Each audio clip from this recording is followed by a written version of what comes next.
May dala pala akong baril. May dala pala akong baril. Oo, may baril sa bag ko.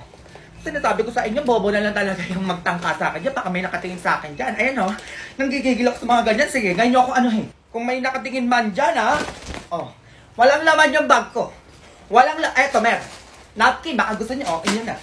Baka may magtangka rin dito sa 3210 ko. Bobo ka na dyan. Ako kaya nga ako naglalakad ngayon kasi piso na lang yung pera ko. Wala na akong pera. Ayan no, common sense na lang ha. Naku, baka ikaw pa hold upin ko dito ha. Maayos ka dyan. Ay, may electric taser pala. Ewan ko na lang. Ewan ko na lang kung may lumapit pa dito. Sabi ko sa inyo, maayos kayo dyan kung ayaw nyo mang-isa eh.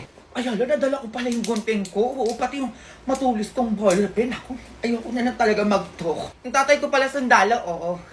Yung nanay ko naman pulis. Naku, huwag nyo nang tangkain pa, sinasabi ko sa inyo.